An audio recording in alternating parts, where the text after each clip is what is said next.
What up, people? Welcome back to another episode of the My Player Career Mode. Today we have episode number 105, and we're just going to be jumping straight into the gameplay, show you what's happening and what kind of results Ben and West Ham have been managing to achieve. But if you didn't realise, yesterday I posted, or the day before that on the Sunday, I posted, I wasn't going to upload a video, obviously yesterday on the Monday. If you don't know, my mum had an operation midweek, so we've been kind of between me and the rest of my siblings, been filling in at the shop and helping out in the family business, so that's where I was yesterday, so apologies for no upload. But everything is good, my mum's okay, and so to make up for it today, I'm going to be doing a double upload for you all. Hopefully, anyway, that's the plan. So, 4 PM we'll have the My Player Career Mode, and then 6 PM or maybe a little bit after that, we'll have the second episode of our Celta Vigo Career Mode, which I still need to record. So, could be up at 6, might be a little bit afterwards. We'll see how about I get done and where we kind of sit regarding that situation. But this first game against PSG is massive to West Ham because whoever wins this game here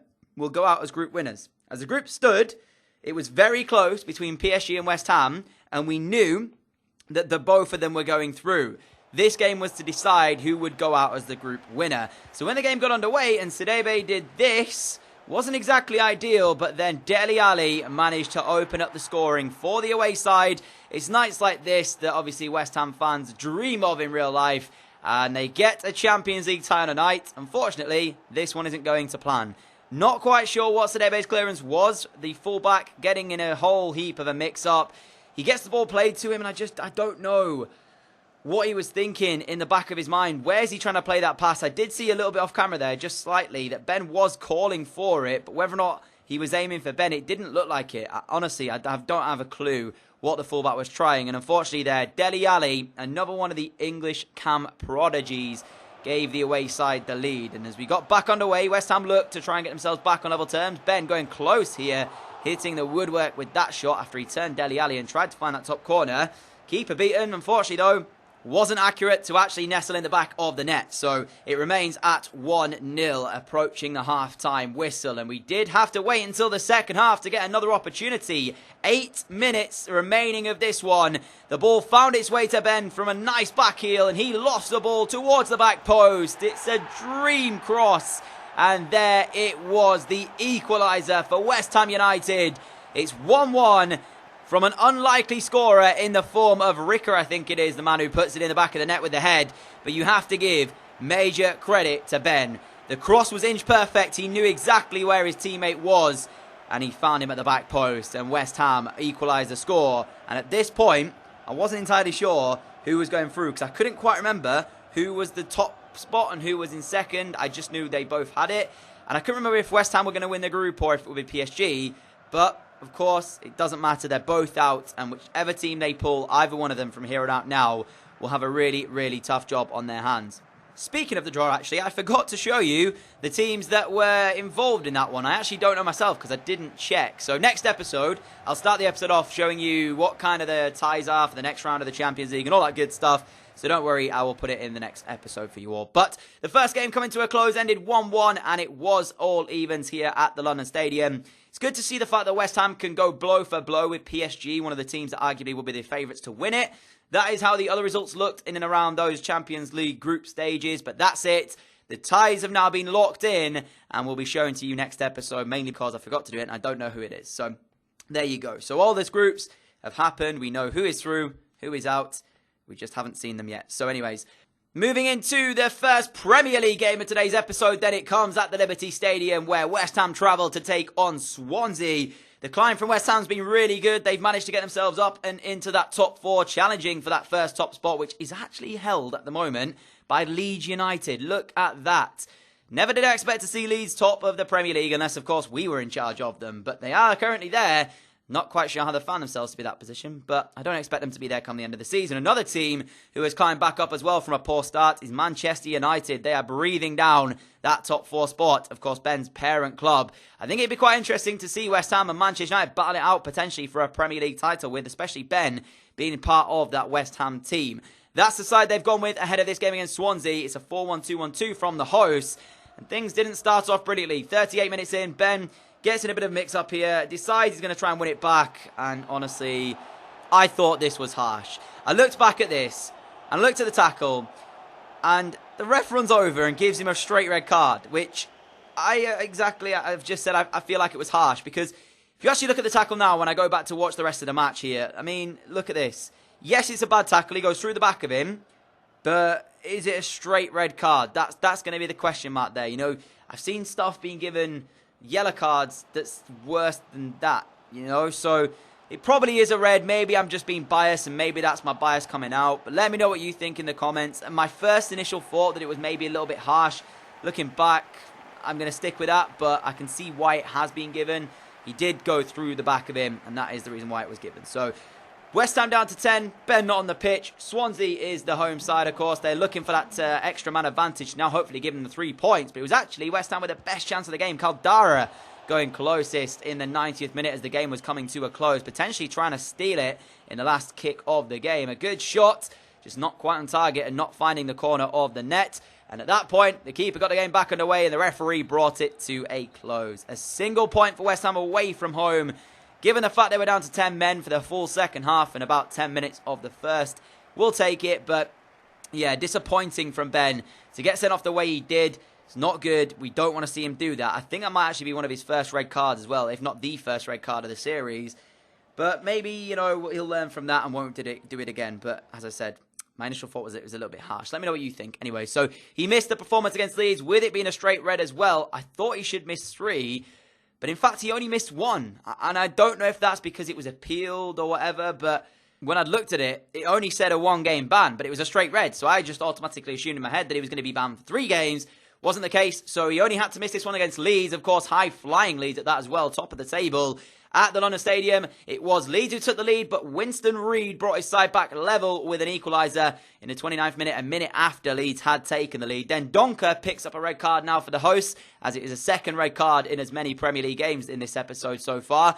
Zivkovic, though, comes in clutch and gives West Ham the 3 points against top of the league, Leeds United, at home, even with 10 men in their side. Chelsea now leapfrog it. There you go, top. West Ham second on 29. It's looking pretty good, all in all, for West Ham. They're through to a Champions League knockout round, and they're doing very well in the Premier League as well. Next up was a trip to Selhurst Park to take on Crystal Palace. Ben back in the team today after that red card.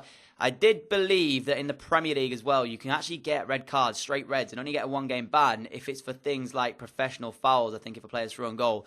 Of course, going right up to 3 games if it's like a bad tackle, but that wasn't really a professional foul. He wasn't through on goal. It was a pretty bad tackle, so didn't really understand why he was allowed to play straight afterwards. But I'm not going to complain because I like him having back in the side. So the side from Palace looks decent. Nothing to worry about in terms of that one, though. 5 at the back, so we know what that's capable of. Hodgson's men are pretty okay at the moment. They're not doing badly. They're not doing great. They're just a mid-table sort of side, and that's what I guess you would want to see from Hodgson. You know what you're getting when he comes in to manage your club. And in real life as well, Palace look like they might just escape the drop if they can do enough to do it. Of course, we are coming towards the back end of the Premier League season, so that might be quite cool. But the lead was very early on in this one. Ben wanting to turn away his critics and say, hey, listen, I know the red card wasn't great, but I am still the player I was at Manchester United. Got sent through by his teammate, and before the keeper could get on him, he lifts it over the top of the Palace goalkeeper. Look at this for a finish with a right foot, and it opens it up there. I think it was Michael Antonio who played him in as well, but Romero goes to ground and doesn't get anywhere near it, and Ben gives his side the lead here. Even with that 5 back, they allow Ben to make a darting run straight through the heart of the defence, and Slaven Bilic was very happy in that one, taking the lead. There's a few other players as well celebrating. A couple of players on pitch, though, making sure they did their job, heading backwards and just getting ready to restart the game as well. So Ben's 8th of the season is good for West Ham to take the lead. And 37 minutes in, he continues to apply the pressure. Brooks trying to get something on this one, can't do it. Drives inside and doubles West Ham's advantage. This is the Ben we know and love. This is the Ben that we're used to seeing on this series. Not the one that has the descent, not the one who picks up the ban, not the one who makes mistakes. This type of Ben where he's running through and causing defences problems. And there's still a full second half to go here, so there's potential that maybe he'll pick himself up a hat-trick if he continues to do this. Crystal Palace, in all honesty, just couldn't handle him. That is the simple term for it. They just didn't know where he was going, what he was doing. He got goals from both sides of the pitch now. His first run coming on the left, this time it went down the right, and that's his 9th of the season, adding to his 8th from earlier on. So West Ham in a really good position to pick up their 3 points from Selhurst Park. Palace never really grew into the game, and as we got into the second half, That hat-trick I spoke of was very nearly reality for Ben as he got through, but unfortunately this time around showed he was human as he couldn't quite find that third goal for himself. But didn't matter because West Ham still did get the 3 points from the game as the referee brought it to a close there. 2-0 victory, a clean sheet, everything you could want from a victory, and that now keeps them in contention for that top spot against Chelsea. As I said though, Manchester United, his parent club, are climbing the division and are not too far behind them, so it will be quite interesting who is going to be at the halfway stage in the top spot of the Premier League. We are fastly approaching it as well. We will get to the halfway stage in this episode, so make sure you stay tuned as there will be a league table right at the end of it. Unfortunately, Ben did pick up a slight knock, so into the next one he wasn't picked. It was Manchester City, who have not had a good start to their Premier League campaign this time around. And as we did get into the 18th game, they managed a 1-1 draw against high-flying West Ham, but they are currently still sat in and around that relegation zone, only 2 or so places above it. So they could get crawled or they could get drawn back into a relegation fight, which you just don't expect from a club like Manchester City. Imagine the scenes if they go down this season, especially the money they've got. But the final game for you to enjoy in today's episode comes live from the Amex Stadium, and it is Brighton taking on, of course, Ben and West Ham United. Can West Ham continue their form and look for another victory in this one, or can Brighton do the unthinkable and stop them in their tracks? 2 points behind Chelsea. Victory here and the right result the right result in the Chelsea game will put West Ham top as we are into the 19th game here today. I just noticed as well, Brighton have actually signed Woodburn, the Liverpool winger, so they've got some decent young prospects in their side. I don't know why he isn't playing today, but we'll maybe see him come off the bench in this one. Again, though, Amex, nice, difficult place to come to. We'll see how it's going to fare, as it was West Ham who started off the better of the two sides. And we move into the second half here, because that's when the first chance presented itself. You can see Ben don't quite know what on earth is happening with Brighton's backline. They allow him too much time and space. You can argue he got a little bit lucky in the way he got through. He fake shot around his man, and he didn't stick out a leg to stop him advancing, and that's the reason why it kind of confused a few of the Brighton defenders. And then they thought he was going to play a pass here. You can see there they tried to cut the passing lane instead of going towards him when they should have gone towards him. He keeps his composure when the oncoming goalkeeper rushes out and manages to slot it underneath him to give West Ham the lead. Although this game wasn't great, they didn't play very well and didn't really do a lot. It wasn't a high amount of chances in the first half, and it just really summed it up, really. But this is 10th of the season, into double figures now for the Premier League, and it's only just halfway through. So maybe he'll get a golden boot as well to add to his ever-growing list of achievements. But even though the game didn't have many chances, Brighton did conjure one up just before the end of it. Around about 15 minutes to go, they found an equaliser. It was a free kick on the right-hand side, whipped in. They just didn't deal with it, the visitors, and that is the reason why it is going to be 1-1. You can see the man running over to celebrate with his manager. They've got, as I said, a decent side here. Brighton. Geddes is in their team. Of course, Ben Woodburn as well, I think it is.